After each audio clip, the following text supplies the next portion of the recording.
PSC എക്സാമുകളിൽ SCRT പാഠഭാഗത്ത് നിന്ന് question വരാൻ സാധ്യതയുണ്ട്. കുറച്ച് പോയിന്റ്സ് നമുക്ക് നോക്കാം.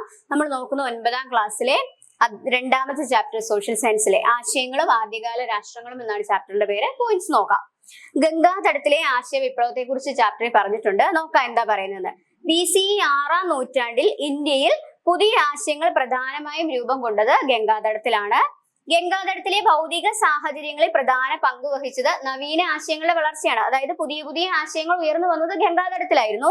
ഗംഗാതടത്തിലെ ഭൗതിക സാഹചര്യങ്ങളെ രൂപപ്പെടുത്തിയത് പല ഘടകങ്ങൾ ചേർന്നാണ്. അതായത് ഇരുമ്പ് ഉപകരണങ്ങളുടെ വ്യാപകമായ ഉപയോഗം, കൂടുതലായിട്ട് ഇരുമ്പിന്റെ ഉപകരണങ്ങളാണ് അക്കാലത്ത് ഉപയോഗിച്ചിരുന്നത്. അതുപോലെ കാർഷിക ഉൽപാദനത്തിലുണ്ടായ വർധനവ്, കൃഷി വളരെ വ്യാപകമായിരുന്നു, കച്ചവടം, നഗരങ്ങൾ എന്നിവയുടെ വളർച്ച. ഈ 3 കാര്യങ്ങൾ കൊണ്ടാണ് ഗംഗാതടത്തിലെ ഭൗതിക സാഹചര്യങ്ങൾ രൂപപ്പെട്ടു വന്നത്.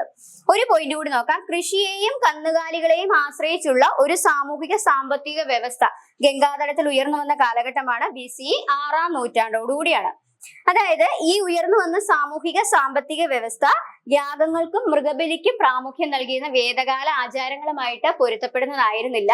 അതുപോലെ യാഗങ്ങളുടെ ഭാഗമായിട്ട് കന്നുകാലികളെ വ്യാപകമായി ബലി കൊടുത്തിരുന്നു. അങ്ങനെ ബലി കൊടുത്ത സിറ്റുവേഷനിൽ അവരെ ആശ്രയിച്ചുള്ള കൃഷിയെ അത് പ്രതികൂലമായിട്ട് ബാധിച്ചു. കാരണം ആ കാലഘട്ടത്തിൽ കന്നുകാലികളെയൊക്കെ ഉപയോഗിച്ചുള്ള കൃഷി രീതിയായിരുന്നു കൂടുതൽ പ്രാമുഖ്യം ഉണ്ടായിരുന്നത്. അപ്പൊ കന്നുകാലികളെ ബലി കൊടുക്കുന്ന സാഹചര്യം വന്നു കഴിഞ്ഞപ്പോഴേക്കും കൃഷിയൊക്കെ അത് വളരെ പ്രതികൂലമായിട്ട് ബാധിച്ചു. അതുപോലെ ആ സാഹചര്യത്തിൽ വേദകാല ആചാരങ്ങൾക്കെതിരെ ചിന്തിക്കാൻ ആളുകൾക്ക് അതൊരു പ്രേരണയായി.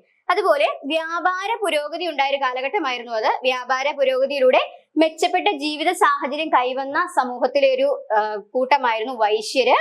വൈശ്യര് അതിനിണങ്ങുന്ന തരത്തിലുള്ള ഉയർന്ന സാമൂഹിക സ്ഥാനം ആ കാലങ്ങളിൽ അലങ്കരിച്ചിരുന്നു. അതുപോലെ BCE 6ാം നൂറ്റാണ്ടില് വർണ്ണവ്യവസ്ഥയ്ക്ക് പുറത്ത് ഉയർന്നു വന്ന ചില വിഭാഗങ്ങളിലെ പ്രധാനപ്പെട്ട ആളുകളായിരുന്നു ധനാഢ്യരായ ഗഹപതികൾ. അവരെ പറഞ്ഞിരുന്നാണ് ഗഹപതികൾ എന്ന്.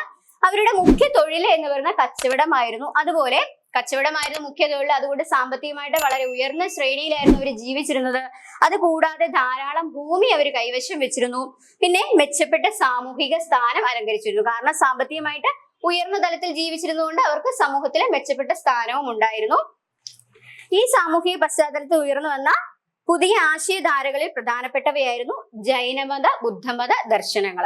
അതുപോലെ വൈശ്യര, ഗഹപതികള് തുടങ്ങിയവയുടെ പിന്തുണ ലഭിച്ചിരുന്ന ആശയങ്ങളായിരുന്നു ഈ ജൈന, ബുദ്ധമത ദർശനങ്ങൾ. അപ്പം ജൈനമതത്തെ പറ്റി, ബുദ്ധമതത്തെ പറ്റിയൊക്കെ നമുക്ക് മറ്റൊരു ക്ലാസ്സിൽ നോക്കാം. ഈ പോയിന്റ്സുകൾ ക്ലിയർ ആയിട്ട് പഠിക്കുക. ബാക്കി പോയിന്റ്സുമായിട്ട് അടുത്ത ക്ലാസ്സിൽ കാണാം.